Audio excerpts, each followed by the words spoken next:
बिस्मिल्लाहिर्रहमानिर्रहीम। बात से बात प्रोग्राम में आपका मेज़बान सलीम साथियानी। पाकिस्तान और पाकिस्तान से बाहर देखने वाले वो तमाम नाज़रीन जो इस वक्त हमारे इस प्रोग्राम को देख रहे हैं, उन्हें खुश आमदीद कहता है।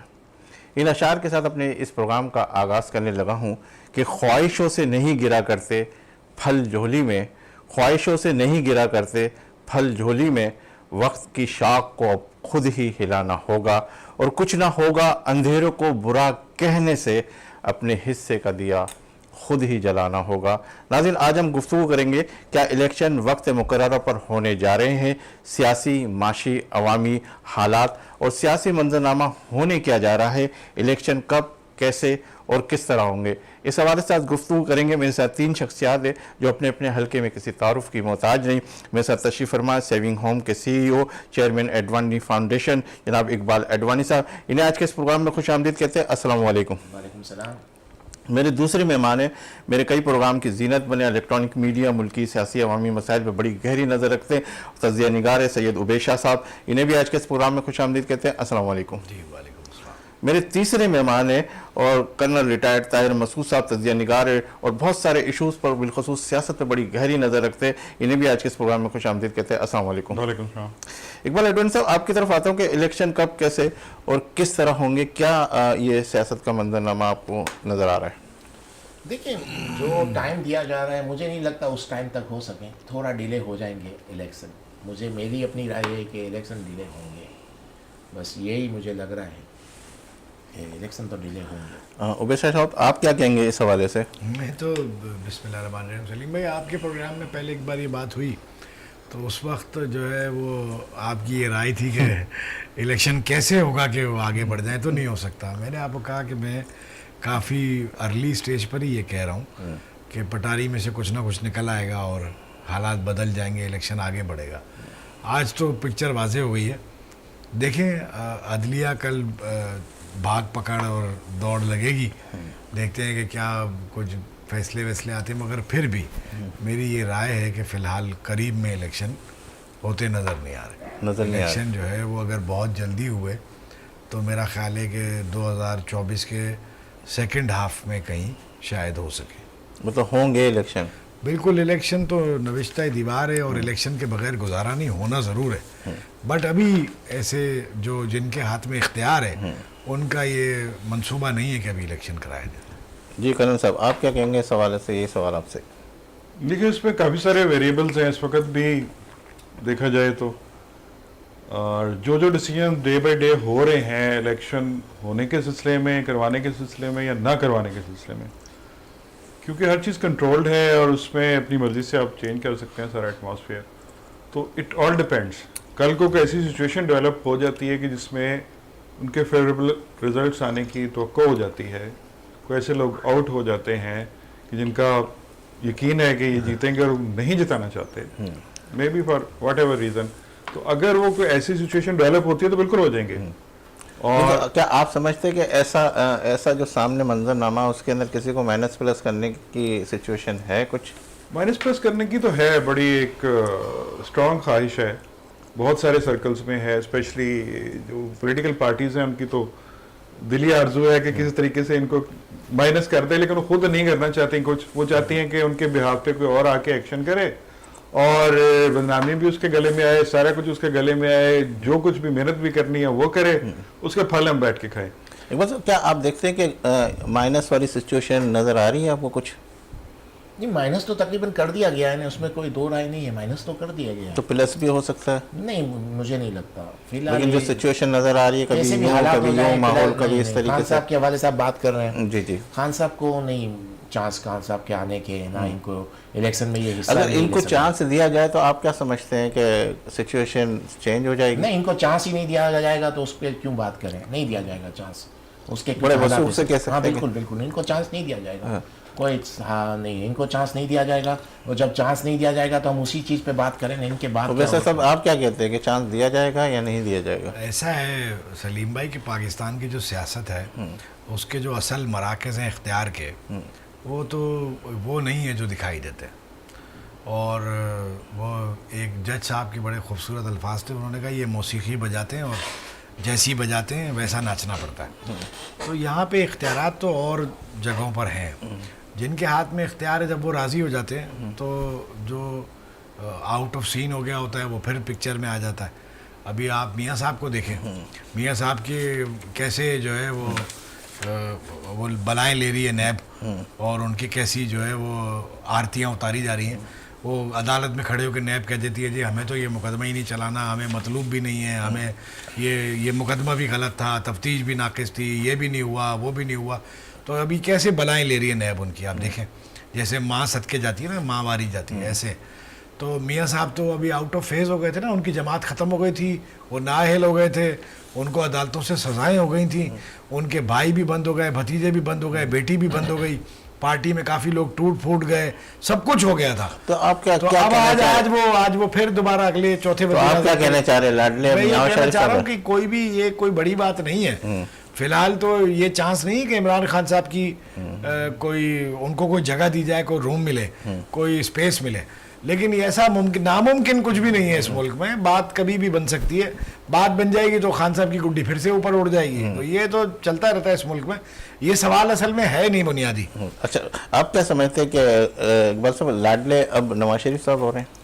अभी लाडले नवाज शरीफ हैं, लेकिन आज की तारीख में हैं, लेकिन कितना टाइम रहते हैं ये सवाल है।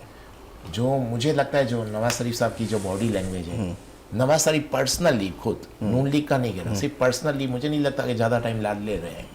वजह बस क्योंकि ये जिस तरह से कुछ दिन बाद बयानियाँ चेंज करते रहते हैं, अगर ये बयानियाँ जहाँ तक देखिए ग्राउंड रियलिटी में आपको बताता चलूँ, अगर नवाज शरीफ शहबाज शरीफ वाले बयानिए पे रहेंगे तो ये लाडले हैं, अगर ये अपने पुराने बयानिए पे आ जाएंगे तो ये लाडले नहीं रहेंगे। ये एक मान लेनी बात है। बाकी आप सवाल पहले आपने खान साहब का किया, तो जो इस बार के इलेक्शन है इसमें खान साहब का कोई चांस नहीं है। 5 साल बाद या 10 साल बाद की बात अलग है। इस साल जो इलेक्शन होंगे इसमें खान साहब नहीं होंगे। नवाज शरीफ उसी सूरत में लाडले रहेंगे कि अगर आगे जाके इन्होंने अपना बयान या अगर यही वाला रखा जो आज दोबारा इन्होंने शुरू किया है, बल्कि शुरू करते रहते हैं, तो ये भी लाडले नहीं रहेंगे। इस रियलिटी को मान के चलना पड़ेगा। वो तो माजी के अंदर भी तो आप देखते हैं इकबाल साहब के इस वक्त जो चीज़ें कबूल करने के बाद फिर वो आगे पीछे अपने स्टेटमेंट पे हो जाते हैं, वो तो सियासत का एक रंग है। देखिए एक हैवी पर्सनैलिटी आज की तारीख में है वो खान साहब हैं, जिनका वोट बैंक बहुत ज़्यादा है। अब उनको साइड पे करना है तो कुछ ना कुछ तो किसी ना किसी को तो लाना पड़ेगा। उस वजह से नवाज देखें खान साहब की जो प्रॉब्लम है उसको यानी खान साहब को रोकने के लिए आज नवाज शरीफ को कुछ काफ़ी हद तक सपोर्ट मिल गया है, लेकिन नवाज शरीफ भी एक्चुअली एक्सेप्टेबल नहीं है। लेकिन हम क्या करें, एक दूसरा है जो वो तो इतना एग्रेसिव है, उसकी पॉलिसी ऐसी एग्रेसिव है, और 9 मई का वाक़या जो हो गया उसकी वजह से समझें कि नवाज शरीफ आज यहाँ पहुँच गए, वरना नवाज शरीफ का भी कोई चांस नहीं था।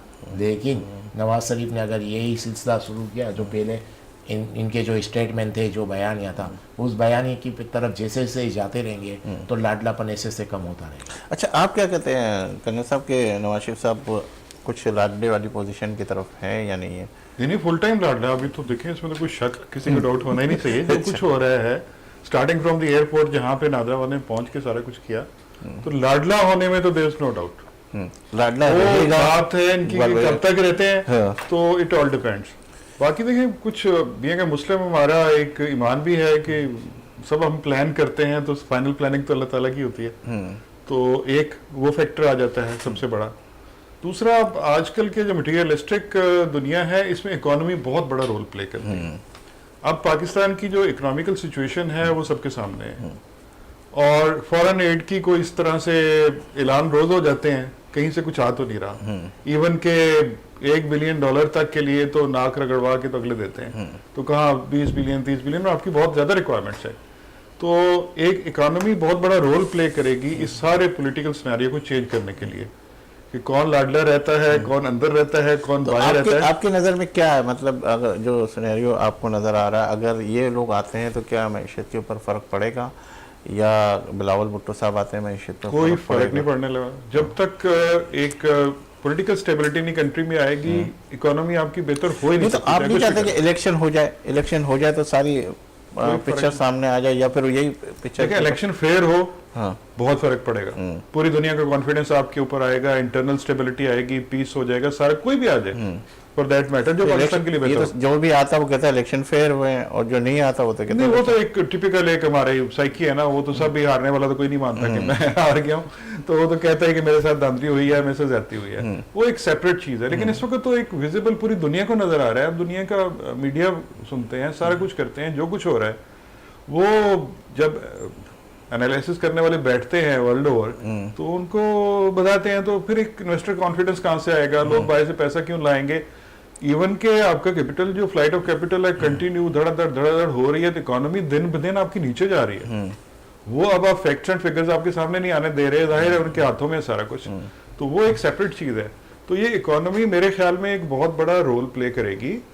एक कब इलेक्शन होने हैं, किसने आना है, लाडली ने अच्छा, राजी रहना ये है या वाली नहीं? चीज़ इकबाल भाई मैं आपसे ही पूछता हूँ कि जिस तरह इकॉनमी के हवाले से गुफ्तगू की, तो किस तरीके से आप देख रहे हैं, क्योंकि आप बिजनेस के हवाले से भी दुनिया के कई ममालिक में भी जाते रहे, तो क्या देख रहे हैं आप इस वक्त, कैसे टैकल होगा ये सारा मंजरनामा?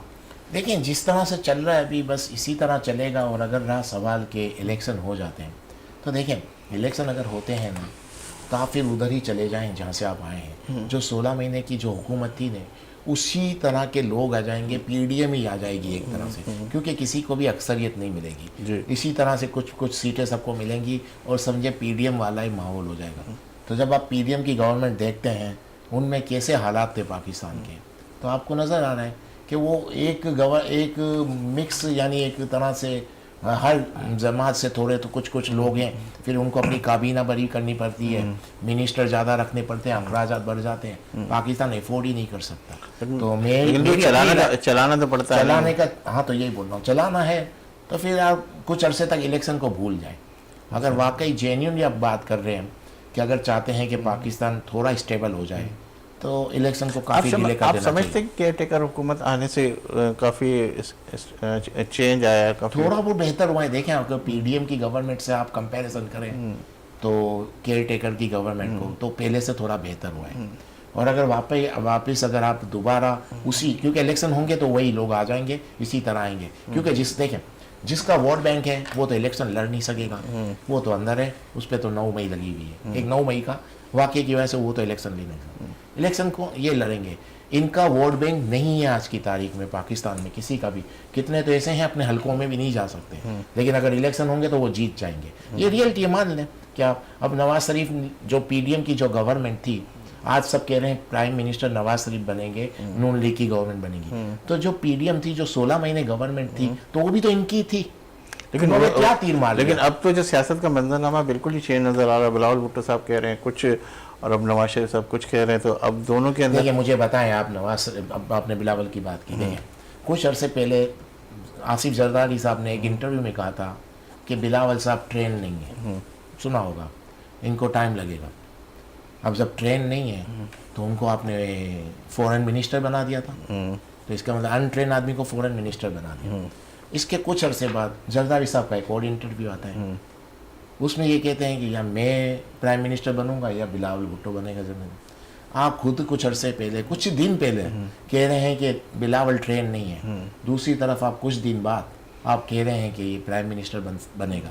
तो मकसद कहने का इनको खुद को ही नहीं पता ये क्या कह रहे हैं। मैं ये कहना चाह रहा हूँ, लेकिन वो तो किंग कहते हैं लोग, जरदारी साहब क्या कहते हैं। देखिए लोग क्या कहते हैं, लोग क्या नहीं कहते, छोटे पाकिस्तान की आवाम की राय भी एक नहीं होती। आज कुछ है कल कुछ है। मैं तो आपको फैक्ट बता रहा हूँ, रियलिटी बता रहा हूँ प्रूफ के साथ, कि आप इनके इंटरव्यू में इनकी बातें सुन लें, ये लोग कहते क्या हैं और ये खुद कर क्या रहे हैं। एक तरफ कहते हैं एक बंदा ट्रेन नहीं है, फिर उसी को कुछ अरसे बाद कह रहे हैं, कुछ दिन बाद कह रहे हैं। लेकिन लोग तो उससे मुफाहमत का बादशाह कहते हैं।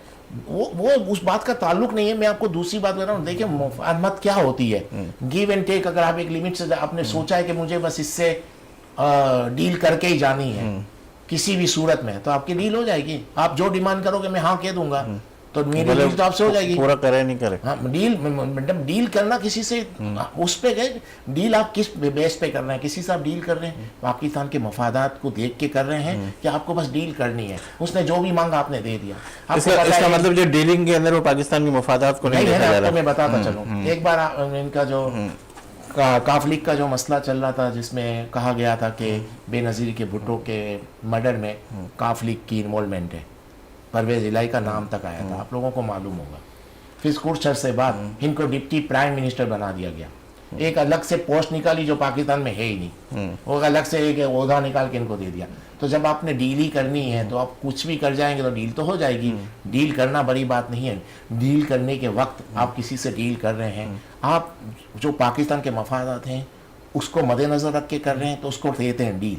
अगर आप उसके मफादात पाकिस्तान के मद्देनज़र रख के नहीं करते तो वो तो डील नहीं हुई ना, वो तो फिर आपने बस अपना मफाद पूरा कर लिया कि मुझे बस करना है ये काम।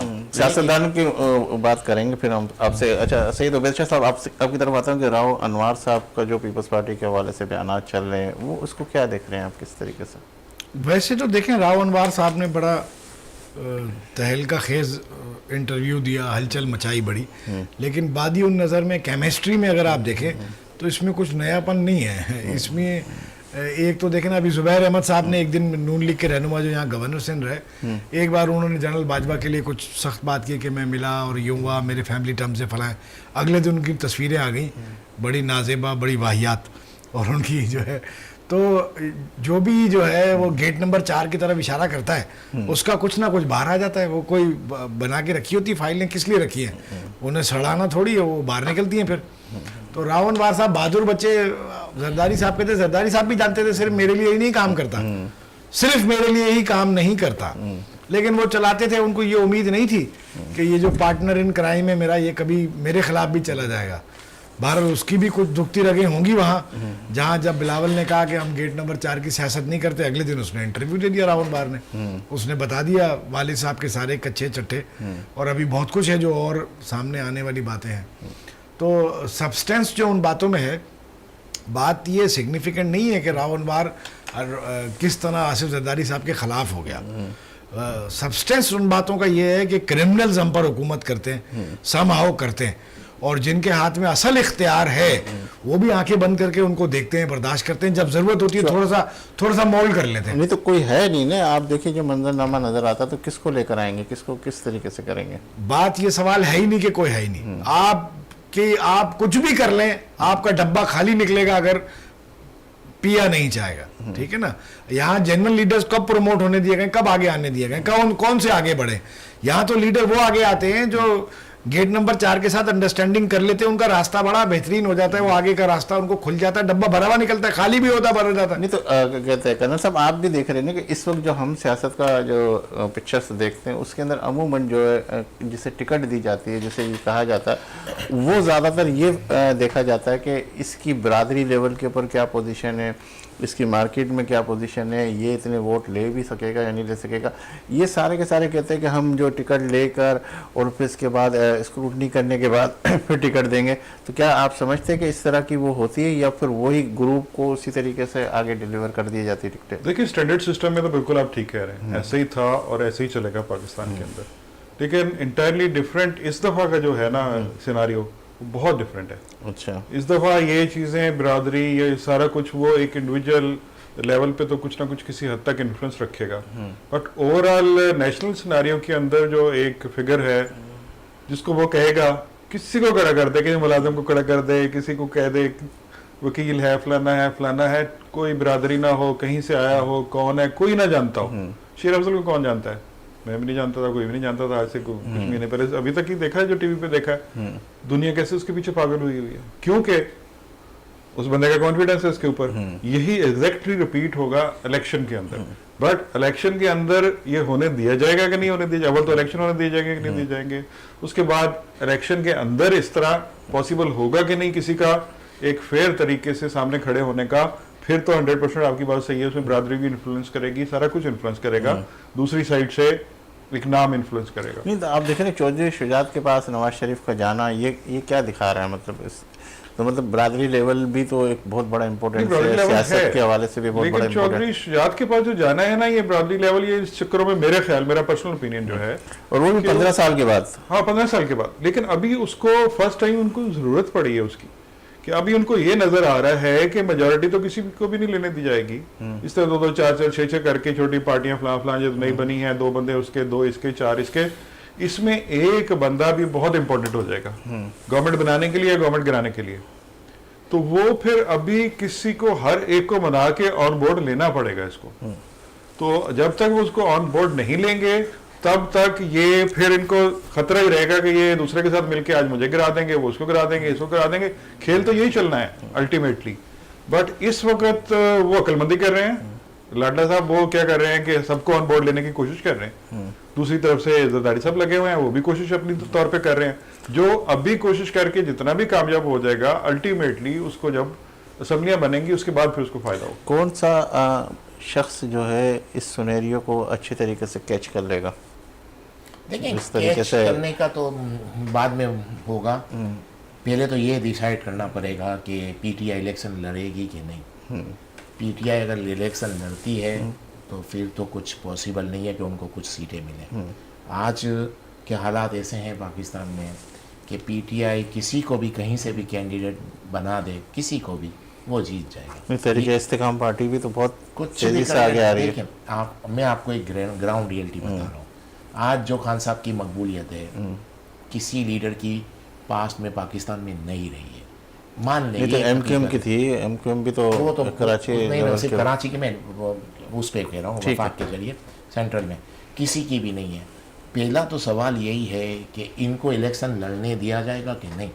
इनको इलेक्शन लड़ने दिया जाएगा अगर, तो इनकी तो किसी को सीटें कुछ भी नहीं मिलेंगी, सब सीटें ये जीत जाएंगे, स्वीप कर जाएंगे अगर इनको मिलने के। तो अब सवाल है कि अब इनके बाद इलेक्शन किस तरह होंगे, ये एक सवाल आएगा। नहीं तो अभी अगर मिसाल के तौर पर टाइम पीरियड भी तो बहुत शॉर्ट है ना। मिसाल के तौर पर अगर फरवरी की तरफ इलेक्शन होते और जनवरी आने वाला है, उसके अंदर 10-15 दिन पहले भी देते तो क्या आप समझते हैं कि एकदम जब तक इनका डिसाइड नहीं होगा खान साहब का पूरी तरह से, इससे पहले मुझे नहीं लगता इलेक्शन हो। अच्छा, पहले इनका डिसाइड होगा कि क्या है। अगर क्यों ये किसी को भी टिकट देंगे वो जीत जाएगा, इसमें कोई दो राय नहीं तो नहीं है। अभी आजकल देख रहे हैं कि आप जलसे गाँव की तरफ अगर देखते हैं तो बिलावल भुट्टो साहब का जलसा गाँव, मरियम नवाज का जलसे, उसमें लोग नहीं है, उसके अंदर आधे से ज़्यादा पंडाल खाली होता है। वो क्या है मतलब वो लोगों को अभी तक मुतमईन नहीं है कि पैसा इलेक्शन खर्च करके अगर वो लोग भी ले आए वो एक अलग मैटर है। देखिए, मैं पहली चीज़, मेन इम्पोर्टेंट चीज़ जो है, जब तक खान साहब का मामला सेट नहीं होगा, अगर इनको इलेक्शन लड़ने दिया जाएगा, मुझे नहीं लगता लड़ने दिए जाए। जब तक ये सेटल नहीं होगा कि लड़ने दिया जा रहा है कि नहीं, लड़ने दिया जाएगा तो इनको किसी को सीटें नहीं मिलेंगी, ये आप मान लें। नहीं तो फिर ये जलसे कर रहे हैं जो क्या कहते हैं दोनों पार्टियां, तो इसका मतलब वो जलसे नहीं करे, वेट एंड सी करे कि जब वो हो जाएगा या वो नहीं तो होगा। करेंगे ना, जलसे तो करेंगे ना, इनको भी पता है। लेकिन जलसे करने के बाद भी रातों रात कुछ हो सकता है, कोई जलसे करने के बाद भी इतनी पब्लिक नजर नहीं आ रही, पंडाल खाली नजर। देखिए पब्लिक, देखिए खान, अगर ये लोग, अगर इन लोगों की सबसे बड़ी गलती क्या है, वो इनका खुद का अपना जाती मफाद भी था। जब तहरीक अदम एतमाद पास हो गई थी, उसी वक्त इनको इलेक्शन कॉल कर देने थे। अगर उस वक्त इलेक्शन कॉल करते तो खान साहब हार जाते। उन सब खान साहब की मकबूलियत नहीं थी। खान साहब की मकबूलियत कहाँ से बढ़ी है मैं बताऊँ। जब पीडीएम की जो 16 महीने की गवर्नमेंट, इतनी बैड गवर्नमेंट थी इनकी, जिसकी वजह से खान साहब मकबूल हो गए। इसके बाद जेल में चले गए तो मकबूलियत और बढ़ गई। ये कुदरती बात है, एक सिंपैथी वोट इनको मिल गया। ऊपर से सबसे ज़्यादा जो इनको जो सपोर्ट मिला वो उनकी बैड गवर्नेंस की वजह से मिला। पीडीएम की गवर्नमेंट में इस तरह गवर्नमेंट की इन्होंने कि इनकी मकबूलियत ज़ीरो हो गई। आज इनकी कोई मकबूलियत नहीं है। वहीं से खान साहब को एक पिकअप मिल गया और आज ये हाल है कि मुझे लगता है कितने लोग तो ऐसे हैं जो अपने हलकों में भी नहीं जा सकते, नून लीग के और इनके। वैसा साहब आप क्या कहेंगे, इसी वजह से क्या इसी तरीके से सिचुएशन है जो इकबाल साहब कह रहे हैं कि? देखिए, मैं तो ये समझता हूँ कि किसी सूरत में भी इलेक्शन होने चाहिए जल्दी।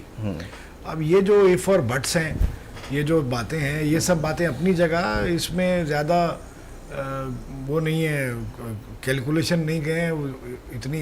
ये तो तय है कि इमरान खान साहब पॉपुलर है, लेकिन आप ये भी समझ सकते हैं अगले इलेक्शन के नतीजे से कि इससे इमरान खान साहब से ज़्यादा परवेज़ खटक पॉपुलर है। ठीक है ना, जहांगीर तरीन क्या नाम है उनका, वो पॉपुलर हैं, अलीम खान साहब पॉपुलर हैं, मुस्तफ़ा कमाल साहब पॉपुलर है। क्योंकि देखें, डब्बे तो उसके ही भरे हुए निकलेंगे जिसको जो है वो सिस्टम चाहेगा, तो उनकी पॉपुलैरिटी इतनी निकल आएगी कि आप परेशान हो जाएंगे खुद कि ये परवेज़ खटक क्या इतने पॉपुलर थे या जहांगीर इतने पॉपुलर थे। ये मसला नहीं है। आपसे अक्सर प्रोग्राम के अंदर आपने कहा कि ये जो नज़र है पीटीआई की जो काबिलियत है, जो ये सारी चीज़ें, ये कोई ऐसी नहीं है। मैं आपसे एक और बात शेयर करना चाहता हूँ। देखिए, मेरी ये इत्तला है कि इमरान खान साहब को 1-2 करीबी लोगों के ज़रिए कुछ पैगाम दिए गए। वो जेल में जाके उनसे मिले और उन्होंने उनसे कहा कि जी अगर आप ये लिख के दे दें कि आप अगले इलेक्शंस पे कोई एहतजाजी मुहिम नहीं चलाएंगे, कोई धरना नहीं देंगे और मानेंगे नताइज को, तो अपोजिशन में बैठेंगे तो आपको खैबर पख्तूनख्वा में हुकूमत बनाने दी जाएगी, बल्ले का निशान भी मिल जाएगा और आप अच्छे तरीके से इलेक्शन में हिस्सा भी ले लें, आपको रीजनेबल नंबर में सीटें भी लेने दी जाएंगी कि आप अपोजिशन में बैठ जाएं। लेकिन इमरान खान साहब को अपना अभी इस वक्त जोम है पॉपुलैरिटी का, उन्होंने कोई भी बात लिख के देने से या डील करने से या एश्योरेंस देने से इनकार कर दिया, जिसकी वजह से मुस्तकबिल करीब में यानी तयशुदा शेड्यूल के मुताबिक तो इलेक्शन होने वाले नहीं है। मेरा ये कहना है, आज तो इलेक्शन का शेड्यूल अनाउंस होना था ना, 54 दिन आज से पूरे होने थे, वो नहीं दिया इलेक्शन कमीशन ने, बहाना कर लिया, लेकिन अभी और बहाने भी निकलेंगे।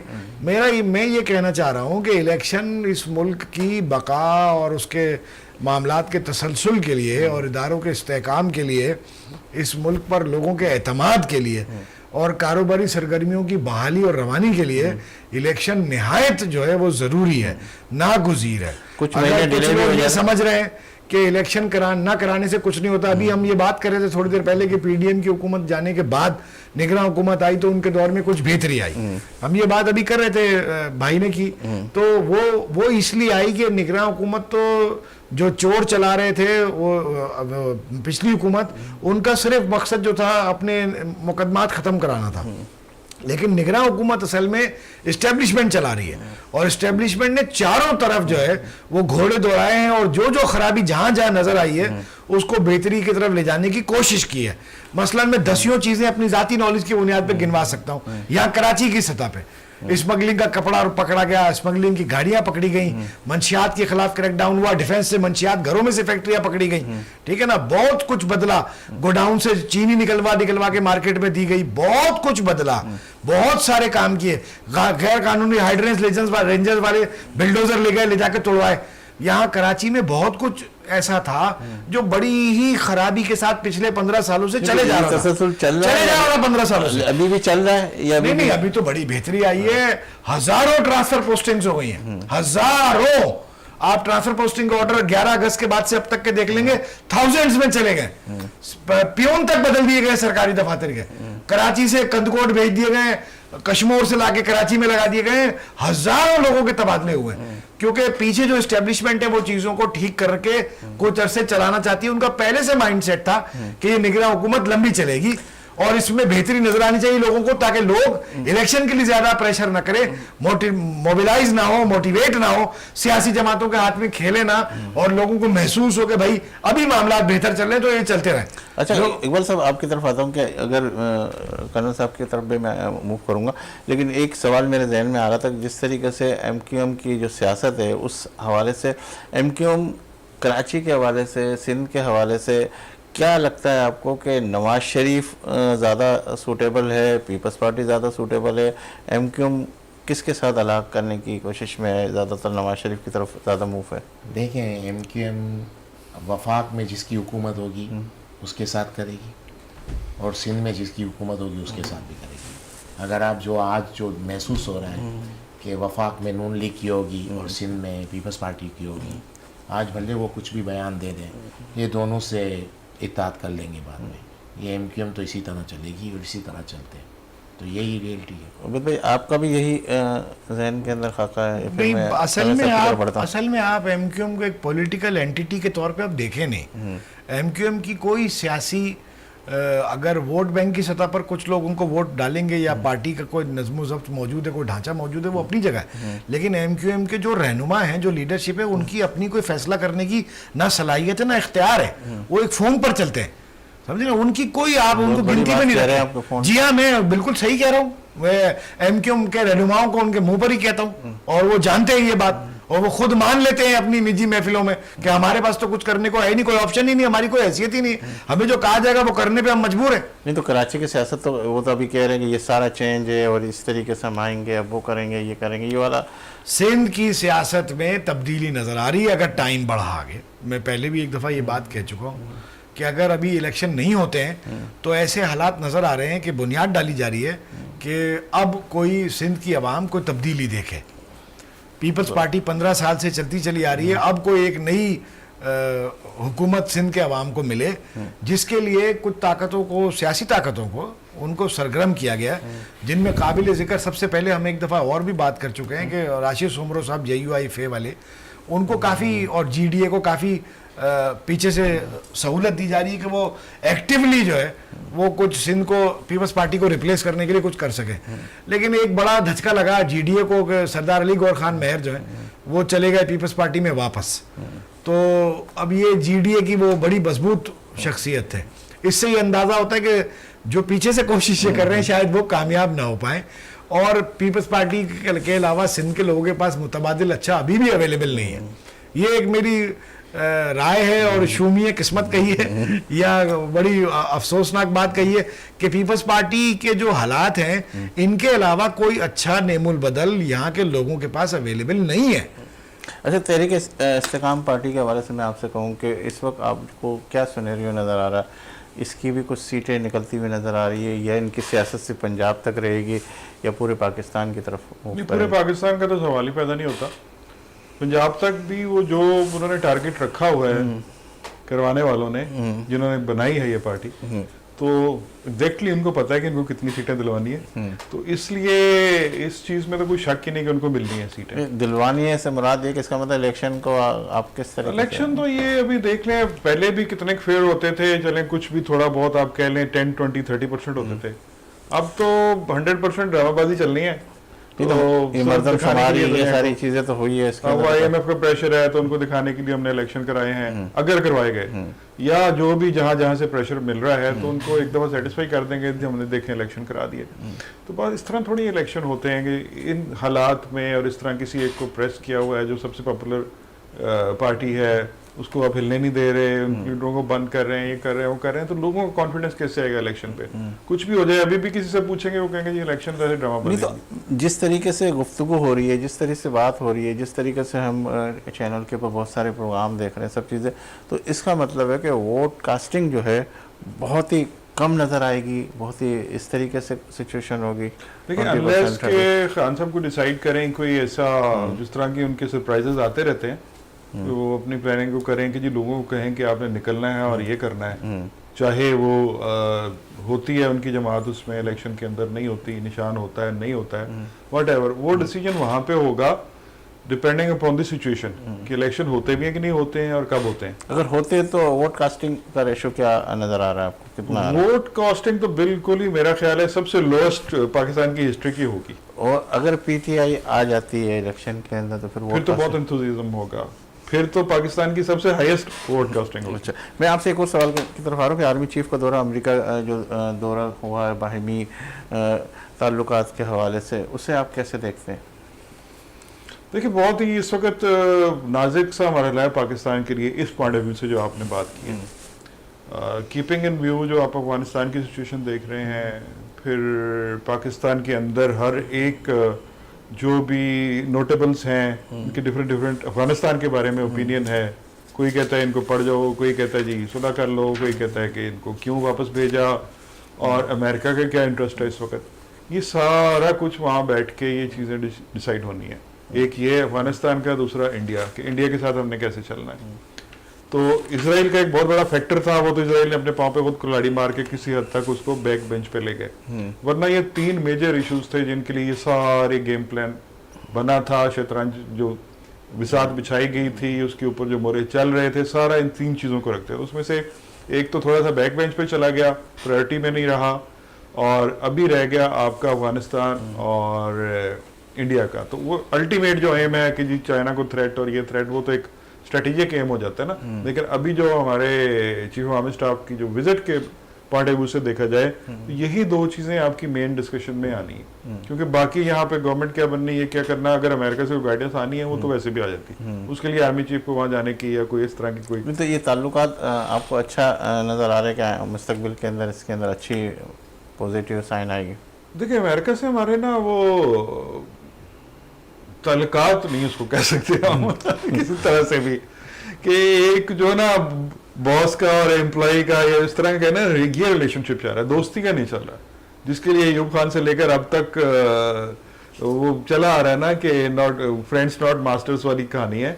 तो वही बात आ रही है, तो उसमें तलका तो बहुत अच्छे चलेंगे आपके, लेकिन सिर्फ अमेरिका के बेनिफिट में, not in the interest of Pakistan. Iqbal साहब, आप क्या कहेंगे इस दौरे के हवाले से, और जो जिस तरीके से ये कह रहे हैं कि नौकर और उसका इस तरह का तो नहीं है ना? नहीं, बात ये नहीं है कि अभी मैं आपको बताऊं, मेन जो अफ़गानिस्तान का जो प्रॉब्लम है इस पे भी काफ़ी डिस्कशन होनी है, क्योंकि वहाँ से कुछ ऐसी लिस्ट आई हुई है कि इतने लोगों को आप अफ़गानिस्तान नहीं भेजें। सबसे बड़ी जो डिबेट है वो इसी पे है कि काफ़ी, यानी मतलब काफ़ी, मुझे लगता है 25,000 फैमिलियों तक उन्होंने कहा है कि इन लोगों को आप पाकिस्तान में रखें, या फिर भले आप USA या वेस्ट कंट्री में भेजें, लेकिन अफ़गानिस्तान में नहीं भेजें। अब उस पर बात होनी है कि कितने जाने, पहला सबसे बड़ी डिबेट यही है। और बाकी रहा कि पाकिस्तान की भी एक प्रॉब्लम चल रही है, पाकिस्तान से अभी पाकिस्तान को भी IMF से डील करनी है, उससे मुआहदा करना है, तो उसके लिए तो गिव एंड टेक होगा, तो कुछ हमको उनकी बातें रखनी पड़ेगी। लेकिन पिछले आर्मी चीफ और इस आर्मी चीफ में थोड़ा फ़र्क है। पहले जितने भी आर्मी चीफ आए हैं पाकिस्तान में, ज़्यादातर इनकी ट्रेनिंग वेस्ट में हुई है, अमेरिका में या वेस्ट में। ये पहले आर्मी चीफ है जिनकी जितनी भी ट्रेनिंग हुई है एशिया के अंदर हुई है, मलेशिया में हो गई, सऊदी अरब में हो गई, इस तरह की कंट्रियों में। तो वेस्ट का वो एक तो होता है ना कि एक बंदा खुद पहले से ही उसका एक झुकाव होता है उस सोच के, लेकिन इस वक्त जो आर्मी चीफ है इनका इतना झुकाव उस तरफ नहीं है। लेकिन इनमें एक क्वालिटी मैंने देखी जो खूबी है, इनका जो ज़्यादातर मैंने इनकी पॉलिसी देखी या इनके स्टेटमेंट देखे, इनका पाकिस्तान के मफाद ये बहुत ज़्यादा आगे रखते हैं। ये आर्मी चीफ काफ़ी पहले आ चुके हैं, लेकिन जितनी मेरी स्टडी अपनी, हो सकता है रॉन्ग भी हो, लेकिन इस वाले आर्मी चीफ जो जनरल आसिम मुनीर साहब हैं, इनका पाकिस्तान का मफाद इनको मुझे लगता है पुराने आर्मी चीफ के मुकाबले में काफ़ी ज़्यादा अजीज़ है।